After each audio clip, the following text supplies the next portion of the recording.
नमस्कार विद्यार्थी मित्रांनो, मी अविनाश पाटील ई लर्निंगमध्ये आपलं सगळ्यांचं मनापासून हार्दिक स्वागत करतो। आजचा आपला हा व्हिडिओ अतिशय महत्त्वपूर्ण आहे। इयत्ता 10वीची बोर्डाची परीक्षा देण्यासाठी जे विद्यार्थी बोर्डाची परीक्षा देणार आहेत त्या विद्यार्थ्यांसाठी अतिशय महत्त्वाचा क्वेश्चन पेपर फॉर्मॅटवर आधारित आजचा हा व्हिडिओ। प्रश्नपत्रिकेचं स्वरूप नेमकं कसं असतं ते आपण या ठिकाणी आज समजून घेणार आहोत। इंग्रजी हा अतिशय महत्त्वाचा विषय आणि त्या विषयाच्या प्रश्नपत्रिकेचं स्वरूप समजून घेण्यासाठी आपण हा व्हिडिओ पाहत आहोत।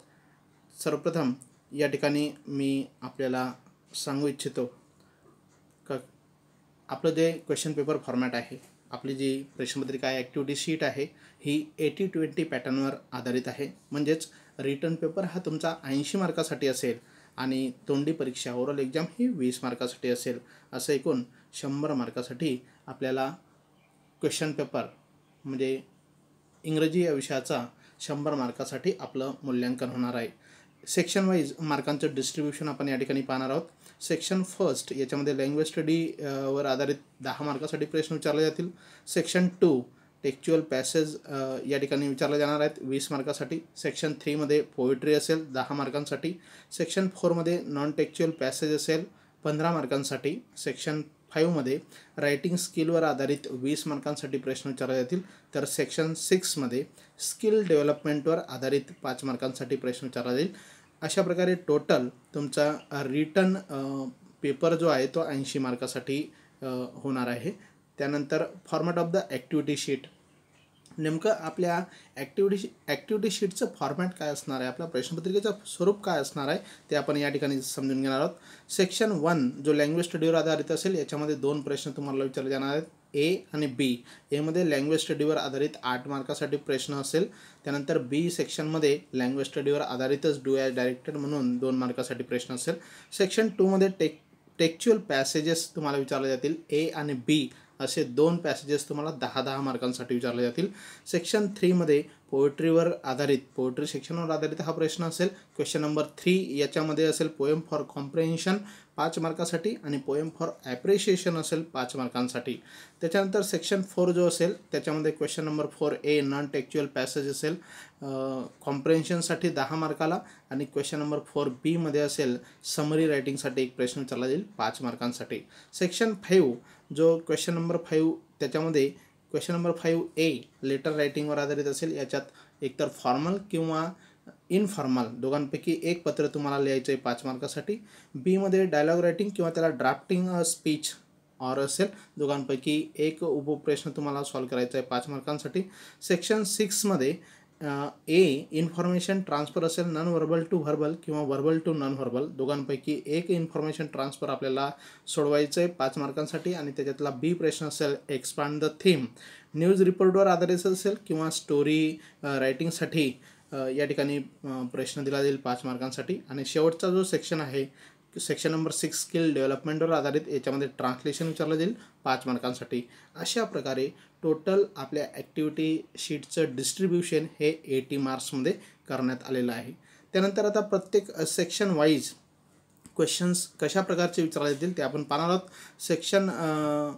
पहिल्या सेक्शनमध्ये क्वेश्चन नंबर 1A जो लँग्वेज स्टडी आहे त्याच्यामध्ये आपल्याला अटेम्प्ट एनी 4 आउट ऑफ 6 म्हणजे 6 पैकी 4 प्रश्न आपल्याला सॉल्व करायचे आहेत। याच्यामध्ये पहिला प्रश्न असेल complete the words spellings by using correct letters, fill in the missing letters, 4 words of minimum 5 letters.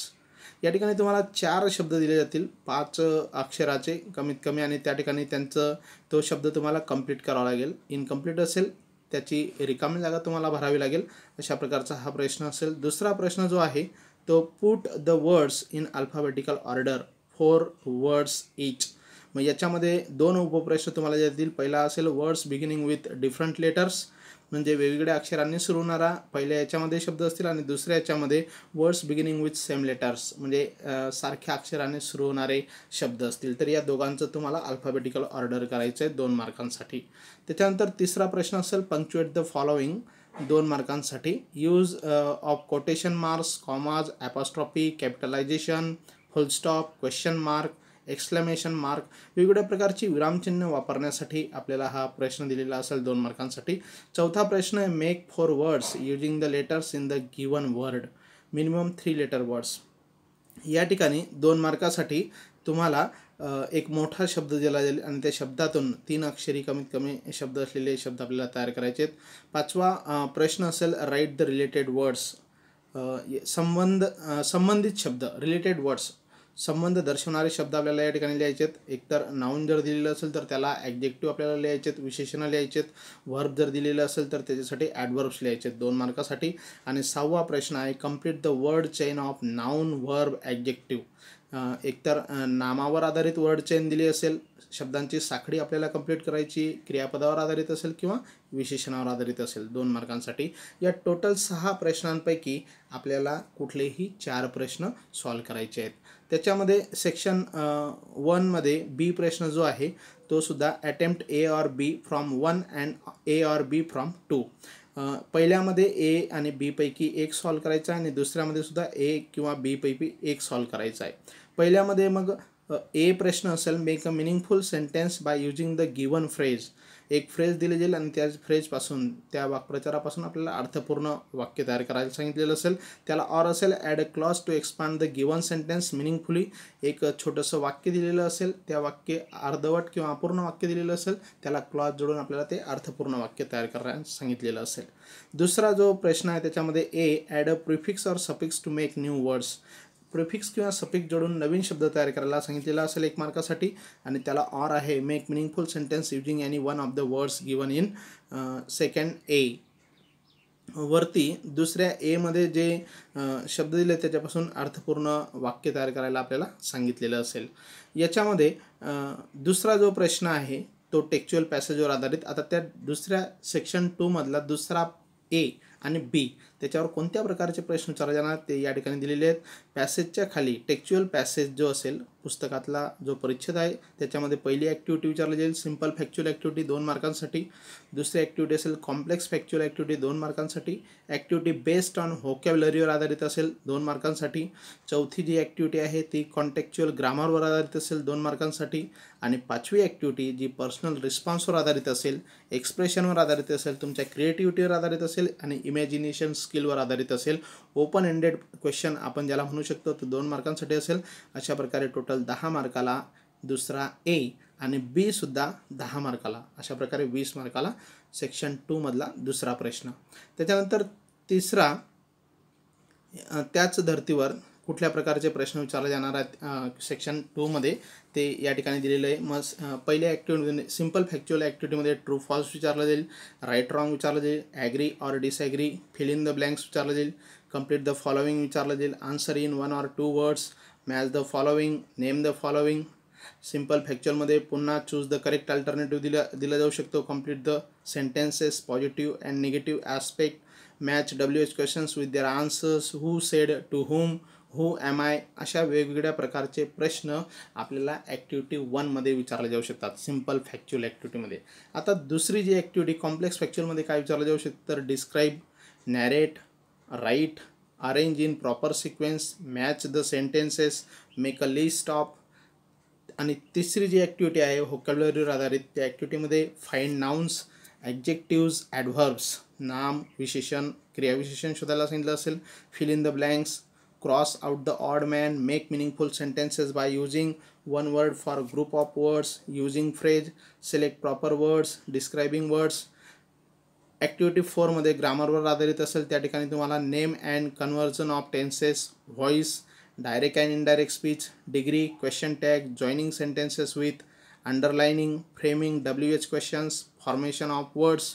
आणि 5वी जी ॲक्टिव्हिटी आहे ओपन एंडेड, आपण ज्याला म्हणतो पर्सनल रिस्पॉन्स, ज्याला म्हणतो WH क्वेश्चन्स विचारला जाऊ शकतो. Activity based on expression, reaction and response, याच्यावर प्रश्न विचारला जाऊ शकतो. राईट लिहायला सांगितलं जाऊ शकतं, डिस्क्राईब वर्णन करायला किंवा नॅरेट कथन करायला सांगितलं जाऊ शकतं. सेक्शन 3मध्ये जो तिसरा प्रश्न आहे त्या तिसऱ्या प्रश्नामध्ये ए प्रश्न जो आहे तो टेक्च्युअल पोएम आपल्याला कॉम्प्रेन्शनसाठी दिली जाणार आहे. एक पुस्तकातील कविता आपल्याला विचारली जाणार आहे आणि त्या कवितेखाली ॲक्टिव्हिटी 1 असेल simple factual 2 मार्कांसाठी.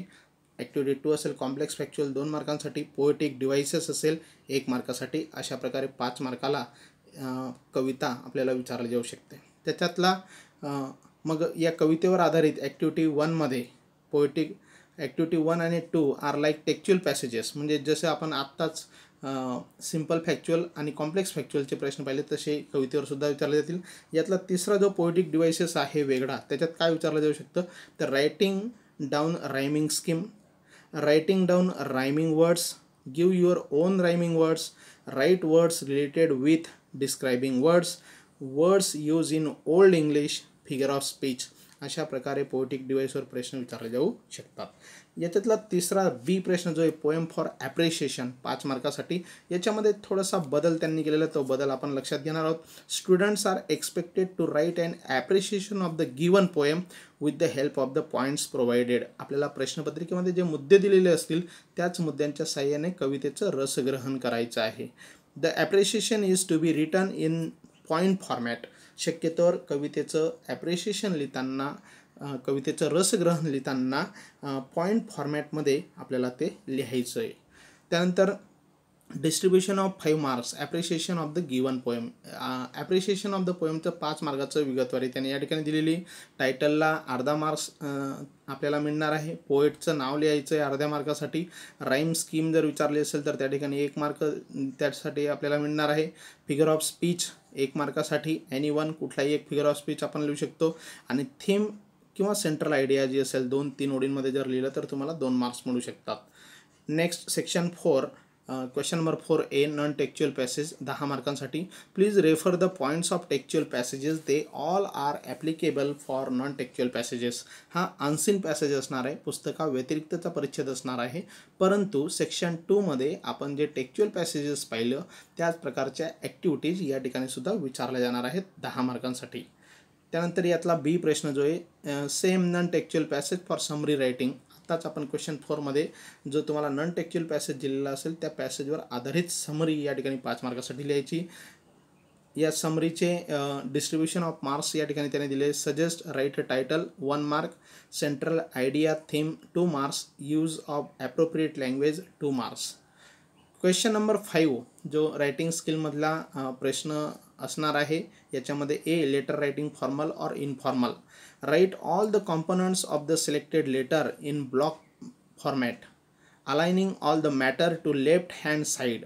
Mention the names of sender and receivers as given in the activity sheet. Activity शीटमध्ये ज्या पद्धतीने त्यांनी दिलेलं असेल सेंडर्स रिसिव्हर्स ॲड्रेस त्याच्या साहाय्याने आपल्याला लेखन काम करायचं आहे. याच्यामध्ये फॉर्मल आणि इनफॉर्मल दोघांपैकी एक पत्र लिहायचं आहे. याच्यासाठी फॉर्मल लेटरमध्ये डिस्ट्रीब्युशन दिलेलं आहे मार्कांचं. Sender's address and date half marks, recipient address half mark, subject and salutation यालासुद्धा अर्धा मार्क आहे. Main body 2 marks, subscription closing half mark and grammar 1 mark. तसंच इनफॉर्मलमध्ये सुद्धा सेंडर्स ॲड्रेस अँड डेट अर्धा mark, salutation half marks, main body 2.5 marks, closing half mark and grammar 1 mark. Then B question distribution of marks for dialogue writing 5 marks. Dialogue रायटिंगला या ठिकाणी 5 मार्काची विगतवारी या ठिकाणी त्यांनी दिलेली. A prepare a dialogue from the jumble sentences 4 sentences त्या ठिकाणी दिलेले असतील 1 मार्कासाठी. बी कम्प्लीट द डायलॉग 1 मार्कासाठी. And write a dialogue on the given theme 3 मार्कासाठी. Minimum 3 meaningful responses. सी प्रश्न जो आहे 3 मार्काला, याच्यासाठी आपल्याला कमीत कमी 3 रिस्पॉन्सेस द्यायचे आहेत. त्याच्यानंतर distribution of marks for drafting the speech, त्याला ऑर जो बीमध्ये प्रश्न आहे ड्राफ्टिंग द स्पीच याचं 5 मार्काचं डिस्ट्रीब्युशन दिलेलं आहे. Appropriate beginning conclusion 1 mark, use of given points, addition of new points and appropriate use of language. योग्य मुद्दे तुम्ही त्या ठिकाणी ॲड केलेले असतील आणि योग्य भाषा ग्रॅमॅटिकल भाषा तुम्ही जर वापरलेली असेल तर 2 मार्क तुम्हाला मिळणार आहेत. Proper sequence of thoughts and flow of language, योग्य विचार त्या ठिकाणी मांडलेले असेल, भाषा शैली चांगली असेल तर 1 मार्क मिळेल. Use of appropriate grammatical structure, व्याकरणदृष्ट्या जर त्या ठिकाणी रचना व्यवस्थित असेल तर 1 मार्क त्या ठिकाणी मिळणार आहे. Then question number 6A information transfer for 5 marks. Develop the skill to interpret information in different forms. Read the given forms carefully. Sort out important points incorporate the points in a given format, use a pen pencil to draw a graph or figure, avoid to use your own points. या महत्त्वाच्या सूचना आपल्याला लक्षात घेऊन information transfer करायचं आहे. मग याच्यामध्ये व्हर्बल टू नॉन व्हर्बल आणि नॉन व्हर्बल टू व्हर्बल असे दोन प्रकारचे प्रश्न असतील. दोघांपैकी एक आपल्याला सॉल्व्ह करायचा आहे. याच्यामध्ये व्हर्बल टू नॉन व्हर्बलमध्ये टायटलला 1 मार्क्स आहे, कवरिंग ऑल द पॉईंट्स याला 2 मार्क्स आहेत, ॲप्रोप्रिएट ग्राफिक लेआउट असेल त्याला 1 मार्क आहे आणि ओव्हरऑल प्रेझेंटेशनला 1 मार्क्स आहे. तसंच नॉन व्हर्बलचं व्हर्बल करण्यासाठी टायटलला 1 mark, use of given points 2 marks, grammar 1 mark, appropriate beginning and conclusion 1 mark. दोघांपैकी एक प्रश्न आपल्याला सॉल्व्ह करायचा आहे. Question number 6B, expand the theme, 5 मार्कांसाठी. याच्यामध्ये पहिला प्रश्न आहे news report based on a given news headline, और second one developing a story with a given beginning और एंड. दोघांपैकी एक प्रश्न 5 मार्कासाठी सॉल्व्ह करायचा आहे. शेवटचा सेक्शन जो आहे ट्रान्सलेशनवर आधारित 5 मार्कांसाठी. याच्यामध्ये A, B आणि C असे 3 प्रश्न असतील. पहिला दिला आहे त्याने words, 4 words out of 6 are to be translated from English into medium of instruction. पहिल्या A मध्ये 6 शब्द तुम्हाला दिले जाणार आहेत आणि त्या 6 पैकी 4 शब्दांचं तुमच्या मीडियम ऑफ इन्स्ट्रक्शनमध्ये म्हणजेच तुमच्या मातृभाषेमध्ये त्याचं रूपांतर करायचं आहे 2 मार्कासाठी. बी मध्ये सेंटेन्सेस दिले जातील. 2 sentences out of 4 are to be translated from English into medium of instruction. 4 वाक्य दिले जातील. त्या 4 पैकी 2 वाक्यांचं तुमच्या मातृभाषेमध्ये रूपांतर करायचं आहे 2 मार्कांसाठी. तुमच्या टेक्स्टबुकवर आधारित हे ए आणि बी प्रश्न असतील. आणि शेवटचा जो प्रश्न आहे C, proverb or idiom, 1 proverb or idiom out of 2 is to be translated from English into medium of instruction. 2 पैकी एक प्रोव्हर्ब किंवा इडियम तुम्हाला या ठिकाणी मराठीमध्ये ट्रान्सलेट करायचं आहे.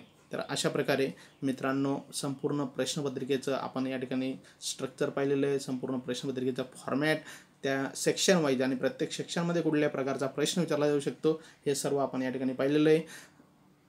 आपण सगळ्यांनी मला वाटतं क्वेश्चन पेपर फॉर्मॅट जर काळजीपूर्वक समजून घेतलं तर पेपर सॉल्व्ह करताना याची आपल्याला खूप मदत होणार आहे. शेवटी मी आपल्याला सगळ्यांना धन्यवाद देतो की आपण सगळ्यांनी माझा हा व्हिडिओ काळजीपूर्वक पाहिला.